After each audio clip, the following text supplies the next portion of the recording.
아침도 하나님께 예배드리시는 우리 사랑하는 성도님들 심령마다 주님의 은혜가 또 평강이 넘치시기를 축복합니다. 지난 시간에 우리가 창세기 3장 7절로 10절까지 말씀을 통해서 타락 이후의 인간의 모습을 함께 살펴봤습니다. 눈이 밝아져서 보게 된 것은 사탄의 이야기대로 되긴 되었는데, 보기는 눈이 밝아지긴 했지만 하나님의 영광을 본 것이 아니고 자신의 벌거벗음을 보았고, 그 수치 가리기 위해서 무화과나무 잎을 엮어서 치마를 만들고, 그래도 두려워서 나무 사이에 숨어버리는, 바로 그런 실존 가운데 하나님이 찾아오셔서 네가 어디 있느냐 첫 번째 질문을 던진 것이 바로 지난 시간의 내용이었습니다.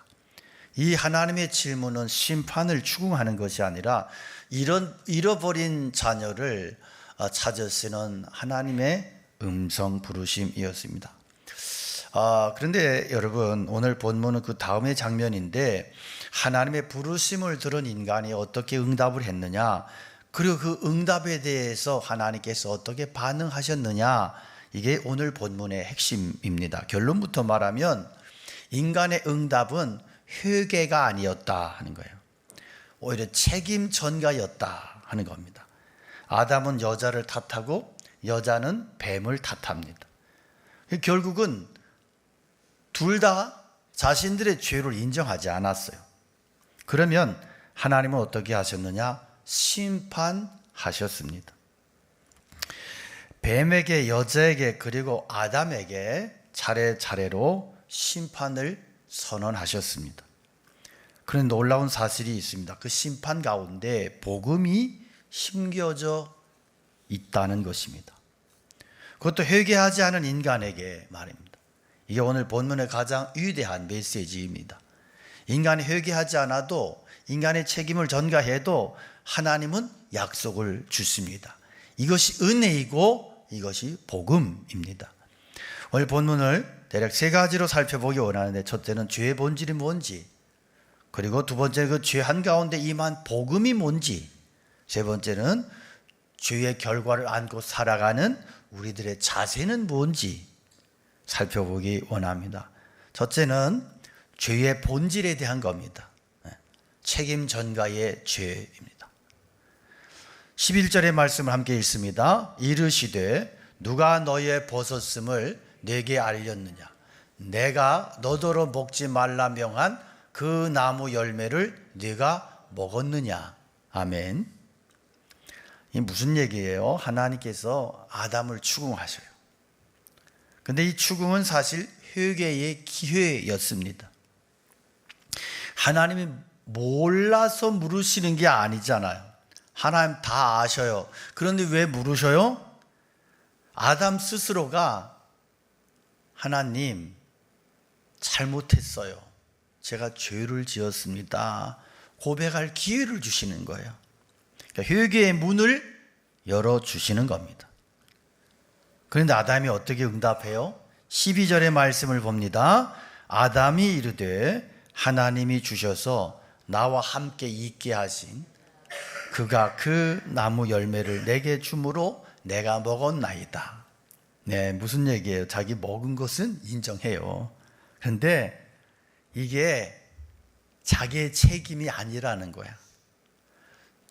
여자가 줘서 먹었지, 여자가 안 줬으면 내가 먹을 일이 없지 않습니까? 그리고 더 놀라운 것은요, 하나님이 주셔서 나와 함께 있게 하신 여자예요. 결국 누굴 탓하는 거예요? 하나님을 탓하는 거예요. 당신의 책임이지, 당신이 여자 만들어줘가지고 내가 이렇게 됐습니다. 여자를 자기에게 주신 하나님까지 탓하고 있는 거예요. 그리고 이게 죄의 본질이에요. 죄는 본질적으로 책임을 회피해요. 자기 잘못을 인정하지 않아요. 다른 사람 탓을 해요. 네가 문제라는 거예요. 환경을 탓하는 거예요. 환경 때문이라는 거예요. 그리고 결국엔 뭐라 그래요? 하나님 왜 이딴 걸 만들어 놔가지고 왜 내가 이런 꼴을 당하게 합니까? 아담은요, 회개하지 않아요? 책임을 끝까지 전가합니다. 그러면 여자는 어떠냐? 13절에 보니까 함께 봅니다. 여호와 하나님이 여자에게 이르시되 네가 어찌하여 이렇게 하였느냐? 여자가 이르되 뱀이 나를 꿰물어 내가 먹었나이다. 네, 여자도 똑같아요. 뱀이 꼬여서 먹었지. 내 탓이 아니고요, 뱀 탓이, 저놈의 뱀, 저 간교한 저 혓바닥 2개짜리 저 뱀이 문제예요. 이렇게 나와요. 여러분, 인류 최초의 부부가 죄를 지은 후에 가장 먼저 한 일이 뭐예요? 서로를 탓하는 거예요. 함께 죄를 지었으면서도 서로를 탓해요. 뼈 중에 뼈이고 살 중에 살이고, 겁나 막 환상적인 고백을 했는데 죄가 딱 들어오니까 서로 왼수도 이런 왼수가 없어. 이게 죄의 첫 번째 결과예요. 관계의 파괴예요. 죄는 무엇보다 먼저 관계를 파괴합니다. 그런데 여러분, 이 모습이 우리에게 낯선 모습 아니죠? 너무 익숙한 모습 아니에요? 우리 매일 보는 모습이에요. 자, 가정을 보면 부부 사이에 문제가 생기면 우리가 어떻게 해요? 내가 잘못했어, 미안해, 이렇게 하는 부부 별로 없어요. 거의 없어요. 대부분 네가 그랬잖아, 네가 그래서 내가 이렇게 한 거야, 그러니까 나는 정당방위야, 이렇게 나와요. 부모 자녀 사이도 그래요. 자녀가 잘못되면 부모가 내가 잘못 키웠어, 내가 부족했어, 이렇게 얘기하지 않아요. 내가 최선을 다해서 제대로 키웠는데 네 왜 그 모양이냐, 이렇게 나와요. 자녀는 또 뭐라 그래요? 자기 책임 인정 안 해요. 엄마 아빠 잘못 만났대요.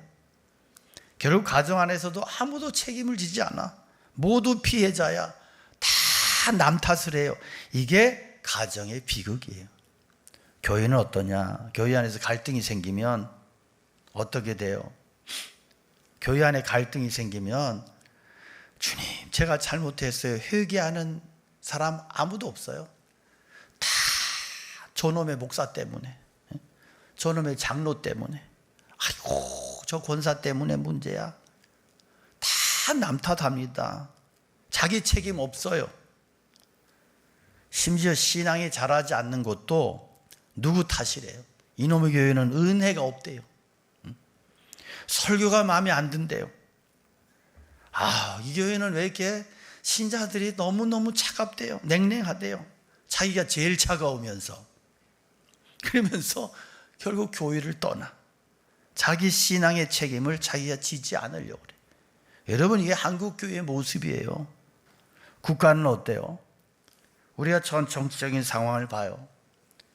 좌우로, 보수 진보로 나누어져 가지고 미친 듯이 싸우고, 그래서 한쪽이 더 힘이 세지면 그 남은 한쪽을 씨말리려고 하고 달려들고 서로 그래요. 계속 그래. 여기에 무슨 옳고 그름의 문제보다도 서로를 죽이겠다는 논리가 더 강해요. 보수는 진보 때문이라고, 진보는 보수 때문이래요. 분열과 갈등이 극에 달했는데 누구도 자기 잘못 인정하지 않습니다. 다 정의로워, 다 피해자야. 정말 그래요? 여러분, 우리가 이 분열에 일조하지 않았는가 말이에요. 우리 모두가 미움과 정죄의 말을 쏟아내지 않습니까? 우리 모두가 이 죄의 공범이 아닙니까?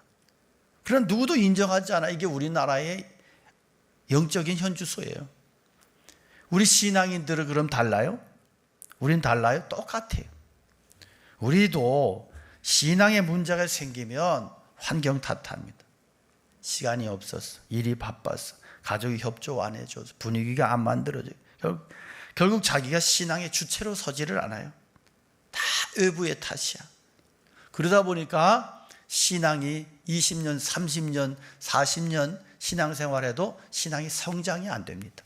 계속 그 수준에 머물러 있습니다. 유치하기가 짝이 없습니다. 여러분, 오늘 우리는 아담과 하와의 모습 속에서 먼저 내 자신의 모습을 봐야 돼. 내가 아니라고 하는 이 한마디가 우리 입에서 얼마나 습관화되어 있는지 뼛속까지 그렇게 길들여져 있는지 살펴봐야 돼요. 그러니까 죄는 그렇게 시작됩니다. 책임을 회피하는 그 자리에서 죄는 깊이 뿌리를 내려요. 회개는 내가로 시작이 되는데요, 죄는 네가로 시작이 돼요. 이 차이가 천국과 지옥의 차이예요. 두 번째는 죄 가운데 임한 복음, 심판 가운데 임한 복음입니다. 이렇게 인간이 책임을 회피하고 회개하지 않았습니다. 그러면 하나님 어떻게 하셨느냐? 심판하셨어요. 그런데 심판한 가운데에서 놀라운 일이 일어나는데 14절, 15절을 우리 화면을 보고 함께 읽습니다. 여호와 하나님이 뱀에게 이르시되 네가 이렇게 하였으니 네가 모든 가축과 들의 모든 짐승보다 더욱 저주를 받아 배로 다니고 살아있는 동안 흙을 먹을지니라.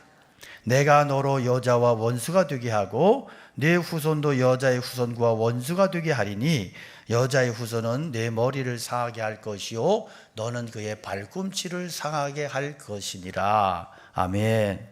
여러분, 이 본문은요, 우리 성경 전체에서 가장 중요한 본문 중에 하나예요. 그래서 신학에서는 이 본문을 원시복음이라 그래요. 원시복음. 그래서 라틴어로는 프로토 에반겔리움 이렇게 이야기하는데 최초의 복음이라는 뜻이에요. 왜 이렇게 부르느냐? 성경에서 처음으로 복음이 약속된 자리이기 때문에 그래요. 그런데 한번 생각해 봅시다. 이 약속이 어디에서 주어졌어요? 뱀에 대한 심판 선언 한가운데에서 주어졌습니다. 그럼 누구에게 주어졌어요? 회개한 사람에게 주어졌어요? 아니에요. 회개하지 않은 아담과 하와가 듣는 그 자리에서 주어졌어요. 여러분, 이게 은혜예요. 이게 복음이에요. 인간이 회개하지 않았어요. 서로 미친 듯이 책임을 전가하고 있어요. 그 기가 막힌 상황 속에서 하나님이 먼저 약속을 주셨어요. 이것이 은혜요 복음이요 하나님의 사랑인 겁니다. 그러면 이 약속의 핵심이 뭐냐? 두 가지인데, 첫째는 여자의 후손 그랬어요. 그럼 보통 후손 그러면 여자의 후손이야, 남자의 후손이야? 네, 우리 여자 성도님들 기분 나쁘겠지만 할 수 없어. 남자의 후손이 왜?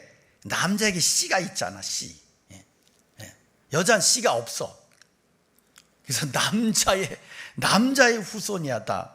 그래서 성씨를 뭐 요즘은 뭐 세계적으로 많이 달라지만, 근데 성씨를 딸 때 누구의 성을 따요? 아버지의 성을 따요. 요즘은 뭐 남녀 평등 이래 가지고 그래서 애들한테 성을 두 개를 달아요. 김이은숙 뭐 이러고 뭐 이렇게 김씨하고 이씨가 만나고 김씨하고 박씨가 만나면 김박철수 막 이래. 아이고 참, 난 그것도 넌센스라고 봐. 그러니까 이게 뭐 그렇게 중요하다고 성씨를 팍팍 우겨가지고 애들은 얼마나 피곤해요. 그런데 사실은 성경적으로 보면, 전통적으로 보면 후손은 남자의 후손이야. 남자의 후손이야. 그런데 성경이 뭐라 그래요? 여자의 후손이래요. 이게 뭐 이런 게 어디 있어? 여자의 후손이 뭐야? 무슨 얘기냐? 오직 한 분, 여자에게서만 나시는 분이 계시다. 다 남자의 씨를 갖고 태어났는데, 그런데 여자의 후손으로 이 땅에 태어나신 분이 계셔. 누구야? 예수님이야. 왜 예수님이 여자의 후손이에요? 동정녀 마리아에게서 나시고 성령으로 잉태되어 동정녀 마리아에게서 나시고, 우리 신앙고백 그렇게 하잖아요. 그래요. 그래서 여자의 후손이다, 이렇게 성경이 기록하고 있는 거예요. 이 창세기 3장 15절은 갈라디아 4장 4절하고 정확히 연결이 되는데, 때가 참에 하나님이 그 아들을 보내사 여자에게서 나게 하시고 그랬어요. 자, 그 다음에 이 약속의 핵심 두 번째는 내 머리를 상하게 할 것이요 너는 그의 발꿈치를 상하게 할 것이니라, 이 말씀이에요. 무슨 뜻이냐면 뱀과 여자의 후손이 싸우게 될 것인데, 이 싸움에서 뱀은 여자의 후손의 발뒤꿈치를 상하게 하지만 여자의 후손은 뱀의 머리통을 깨뜨린다, 상하게 한다. 발꿈치의 상처와 머리의 상처는 차원이 다르죠? 발꿈치의 상처는 그냥 발꿈치 상처야. 그러니까 사탄이 잠시 여자의 후손을 상하게 하지만 결국 여자의 후손이 사탄을 완전히 멸하실 것이라고 하는 약속이에요. 이 약속이 언제 성취됐어요? 십자가 위에서. 사탄이 예수님의 발꿈치를 상하게 했어요. 십자가 위에서 예수님 죽으셨어요. 그러나 그것은 발꿈치의 상처야. 사흘 만에 부활하셨고, 그리고 십자가에서 사탄의 머리가 박살이 났어요. 죄의 권세가, 사탄의 권세가, 사망의 권세가 깨어졌습니다. 박살났습니다. 골로새 2장 15절에 정확히 이 약속의 성취를 말씀하는데, 통치자들과 권세들을 무력화하여 드러내어 구경거리로 삼으시고 십자가로 그들을 이기셨느니라. 할렐루야. 무슨 말씀이냐? 창세기 3장 15절은 단순한 한 절이 아니고 성경 전체의 씨앗이, 복음의 씨앗이, 여기에서 복음이 시작이 돼요. 아브라함의 약속도, 다윗의 언약도, 선지자들의 메시아의 예언도, 베들레헴의 구유도, 갈보리 십자가도, 빈 무덤의 부활도, 다시 오실 예수 그리스도의 재림도 모두가 다 창세기 3장 15절의 성취의 말씀인 거예요. 더 놀라운 게 이거예요. 이 약속이 어디서 주어졌어요? 에덴 동산이 무너지는 자리에서 주어졌단 말이에요. 인간이 가장 깊이 추락하는 자리에서 주어졌습니다. 책임을 전가하고 회개하지도 않는 뻔뻔한 그 자리에서 주어졌어요. 여러분, 바로 하나님은 이런 분이시라고요. 인간이 가장 절망적인 자리에 처했을 때 거기에서 약속을 주시는 분이세요. 인간이 가장 어두운 자리에 있을 때 거기에 빛을 비추어 주시는 분이세요. 인간이 가장 죄인의 자리에 서서 있을 때 거기에 복음을 선포하시는 분이십니다. 그러므로 우리가 어떤 자리에 있든, 어떤 절망의 자리에 있든, 어떤 죄의 자리에 있든 하나님의 약속은 우리를 떠나지 않는다는 거예요. 내가 회개하기 전에 이미 약속이 우리에게 주어져 있어요. 이것이 복음이고 이것이 은혜인 것입니다. 세 번째 메시지는 저주 속에 베푸신 은혜의 말씀입니다. 자, 이제 16절에서 19절까지 보면 하나님께서 여기에서 여자와 아담에게 심판을 선언하시는데, 먼저 여자에게 16절 함께 봅니다. 또 여자에게 이르시되 내가 네게 임신하는 고통을 크게 더하리니 네가 수고하고 자식을 낳을 것이며 너는 남편을 원하고 남편은 너를 다스릴 것이라. 자, 여기에 두 가지가 선언이 되는데요. 첫째는 출산의 고통이고 두 번째는 부부관계의 왜곡이에요. 자, 그리고 아담에게 17절에서 19절까지 말씀을 우리 함께 번도 봅니다. 네가 네 아내의 말을 듣고 내가 네게 먹지 말라 한 나무의 열매를 먹었은즉 땅은 너로 말미암아 저주를 받고 너는 네 평생에 수고하여야 그 소산을 먹으리라. 땅이 네게 가시덤불과 엉겅퀴를 낼 것이라. 네가 먹을 것은 밭의 채소인즉 네가 흙으로 돌아갈 때까지 얼굴에 땀을 흘려야 먹을 것을 먹으리니 네가 그곳에서 취함을 입었음이라. 너는 흙이니 흙으로 돌아갈 것이니라. 아멘. 자, 여기에 세 가지가 선언이 돼요. 뭐예요? 땅의 저주, 그리고 평생의 수고, 그리고 죽음이에요. 여러분, 이게 죄가 인간에게 가져온 결과예요. 출산의 고통, 관계의 왜곡, 노동의 수고, 그리고 죽음. 이것이 우리가 매일매일 살아가는 인생의 무게예요.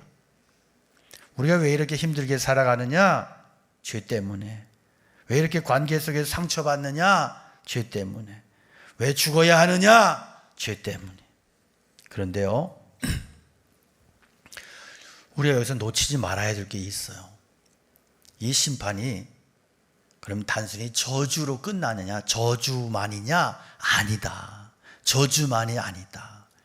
이 심판, 하나님 심판하셨어요. 그런데 심판 안에도 뭐가 있느냐? 심판 속에도 하나님의 은혜가 숨어 있다 말이에요. 자, 여러분, 자, 출산의 고통을 보십시다. 자, 출산이 고통이야. 그렇지만 동시에 뭐예요? 새 생명이 태어나는 기쁨이야. 그러니까 하나님이 출산을 막지 않으셨어요. 자식을 낳지 못하게 하지 않으셨어요. 뭐예요? 고통은 있어. 그렇지만 생명은 계속된다. 여기서 인류가 이어져 왔고 결국 그 후손 중에서 약속하신 여자의 후손이 오신 거예요. 출산의 고통 자체가 뭐예요? 구속사가 흘러가는 통로였어요. 자, 노동의 수고. 평생 땀 흘려야 된다. 그래서 어떤 사람 그러잖아요. 성경을 좀 아는 척하는 사람.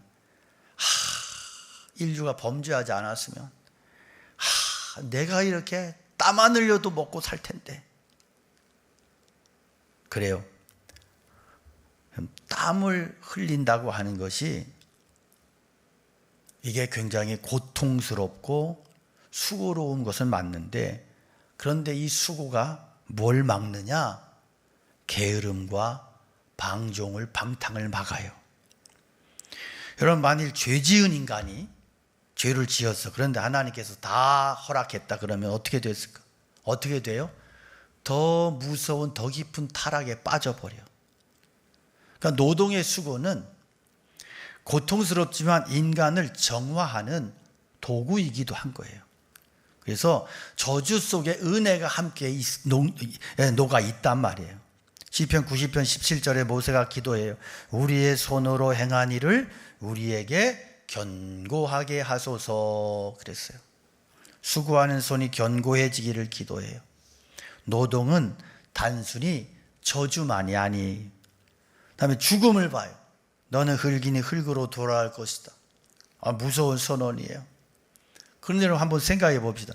만약 죄 지은 인간이 영원히 죽지 않고 살아있다. 그럼 어떻게 됐겠어? 죄가 영원히 지속됐을 거예요. 그러니까 부모님 때문에 상처를 안고 막 힘들어 그런 사람들 있잖아요. 그 부모님이 영원히 살아있어 봐. 아이고 어떡할 거야. 돌아가시니까 그래도 다행인 거 아니겠어? 이렇게 얘기하면 우리 연세 높으신 분들은 또 상처받으시나? 그게 끝나지 않아 봐요.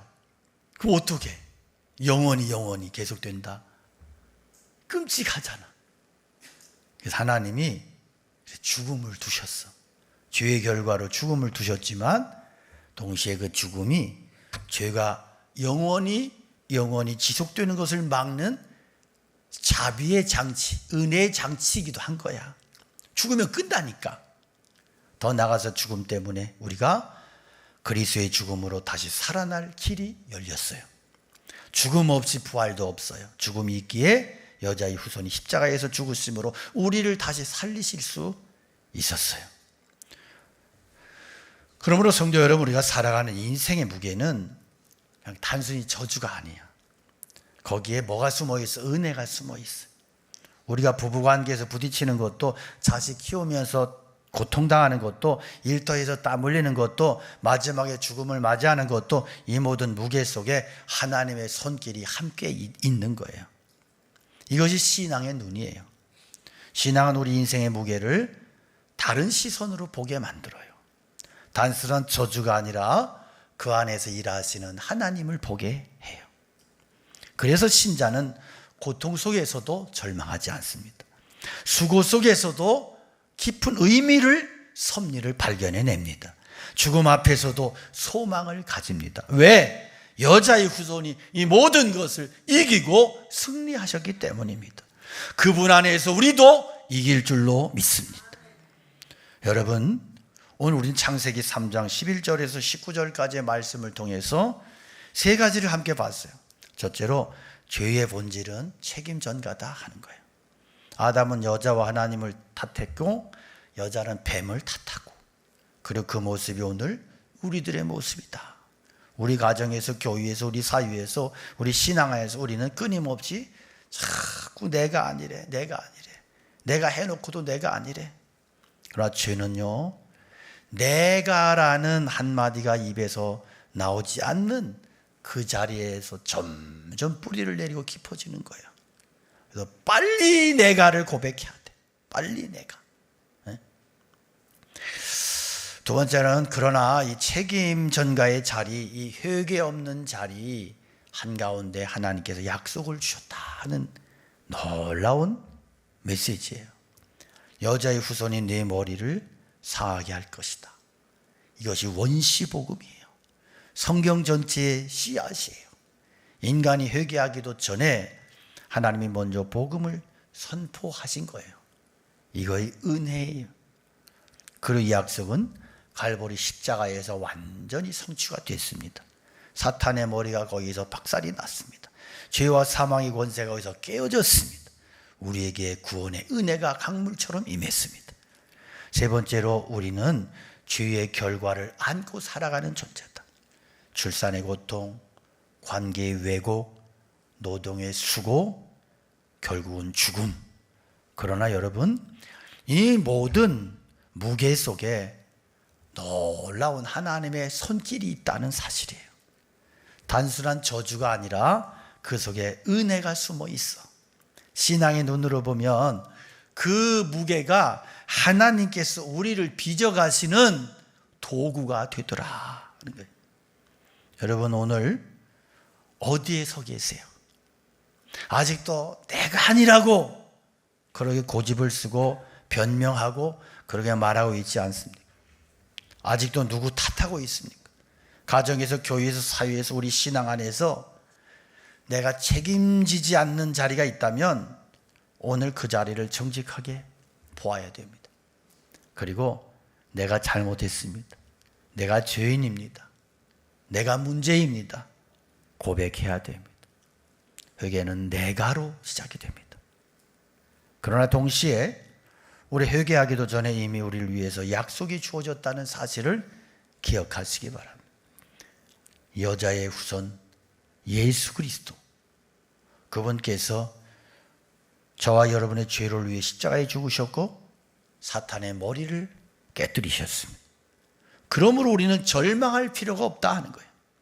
우리가 아무리 깊이 떨어졌어도 거기까지 이미 십자가의 복음이 따라와 있어. 가장 어두운 자리에 있어도 거기에 그 빛이 비추고 있는 것입니다. 그리고 우리 인생의 무게, 가정의 짐, 일터의 짐, 관계의 짐, 마지막 죽음의 짐까지, 이 모든 무게가 단순한 저주가 아니라는 사실이에요. 그 안에 일하시는 하나님이 계세요. 그러므로 그 무게를 회피하지 말고 그 무게 안에서 일하시는 하나님을 만날 수 있기를 축복합니다. 그러면 그 무게가 우리를 더 깊이 예수 그리스도께로 이끌어 갈 줄로 믿습니다. 이것이 오늘 본문이 우리에게 주시는 메시지입니다. 책임 전가를 이제는 멈추고 회개의 자리로 나갈 수 있기를 축복합니다. 그리고 이미 우리를 위해서 주어진 여자의 후손의 약속, 십자가의 복음을 붙잡고 사시기 바라고, 그리고 인생의 무게 속에서 일하시는 그 하나님을 만나시기를 축복합니다.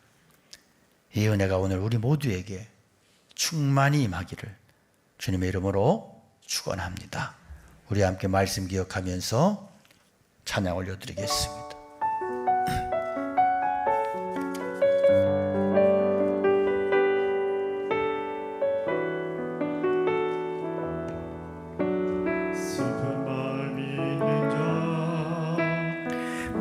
영혼 병든 자 누구든지 부르시오. 예수 이름 부르시오. 그 이름을 믿는 자, 그 이름을 부르는 자, 그가 어떤 사람이든 그는 구원 얻으리. 슬픈 마음 있는 자, 슬픈 마음이 있는 자, 몸과 피와 영원 병든 자 누구든지 부르시오. 예수 이름 부르시오. 그 이름을 믿는 자, 그 이름을 부르는 자, 그가 어떤 사람이든 그는 구원 얻으리.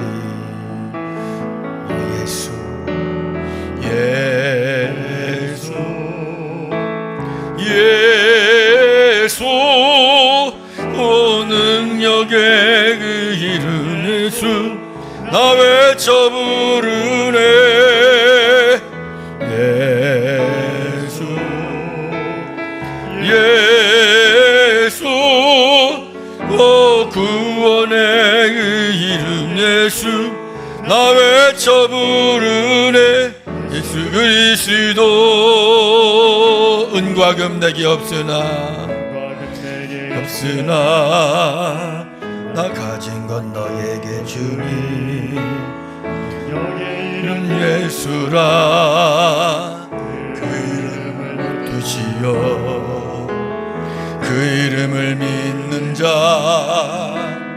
그 이름을 외치는 자, 그가 어떤 사람이든 그는 주의 영광 보리라.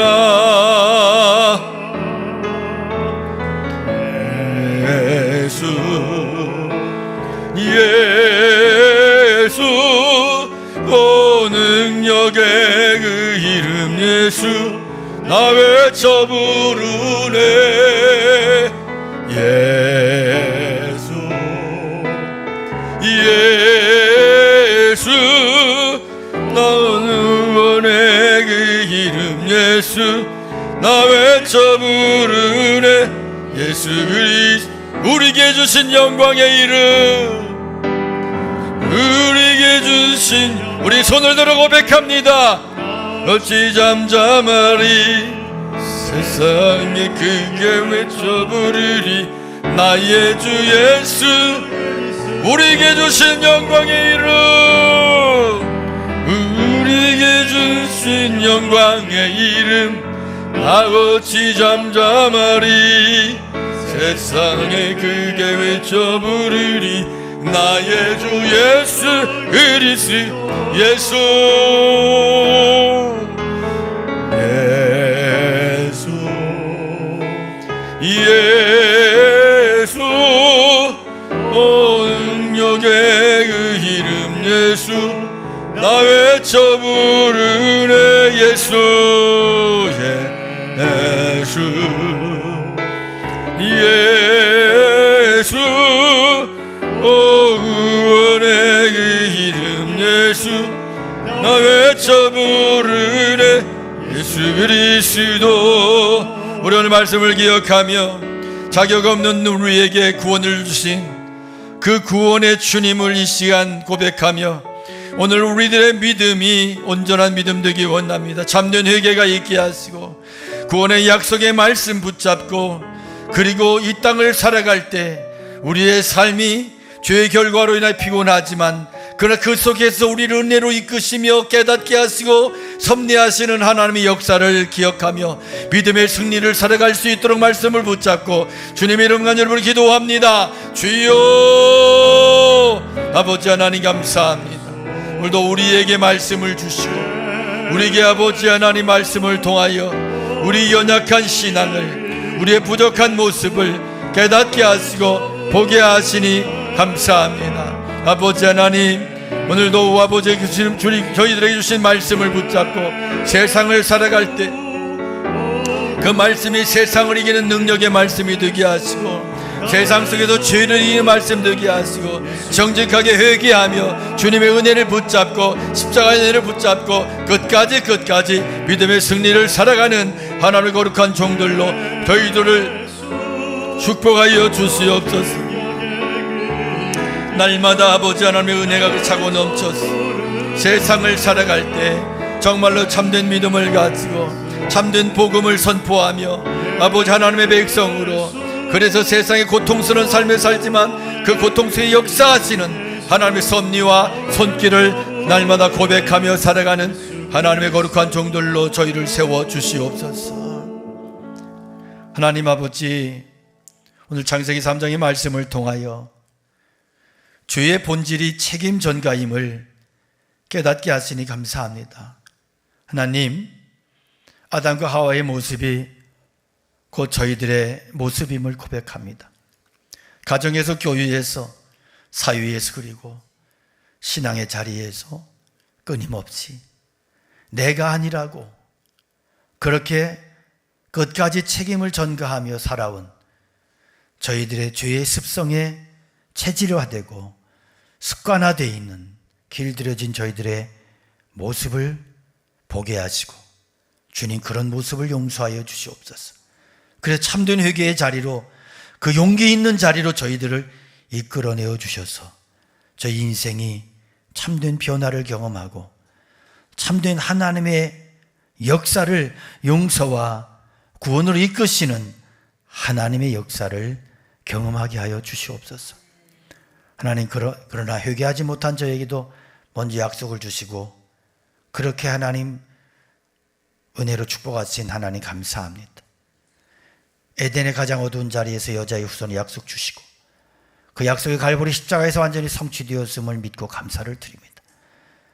사탄의 머리를 박살내시고 저희를 죄와 사망의 권세에서 건져주셨음을 인하여 감사를 드립니다. 이제 저희가 인생의 무게 속에서 일하시는 그 하나님을 날마다 삶 속에서 깊이 만나게 하여 주시옵소서. 고통과 수고와 관계의 짐 속에서도 거기에 함께 하시는 그 은혜의 주님을 신뢰하게 하시고 그 모든 것을 통해서 저희를 새롭게 만들어 가시고 빚어 가시고 변화시켜 가시는 그 하나님의 은혜의 손길을 받아들이게 하시고 그 은혜를 삶 속에서 깊이 누리며 믿음의 승리를 살아가는 모두가 되게 하여 주시옵소서. 이제는 우리 주 예수 그리스도의 은혜와 하나님 아버지의 크신 사랑하심과 성령 하나님의 위로 평강 역사하심이 주의 말씀을 믿음으로 받아들이고 이제는 하나님 주님의 은혜의 손에 붙들려서 구원받은 하나님의 백성으로 세상 속에서 믿음의 승리를 살아가기 원하는 사랑하는 주의 성도들 머리머리 위에, 속한 가정 위에, 교회 위에, 그리고 주님의 은혜와 긍휼이 필요한 이 나라의 민족 위에, 세계 열방 선교지 현장 그 나라 가운데 늘 함께 계시옵기를 간절히 축원하옵나이다. 아멘.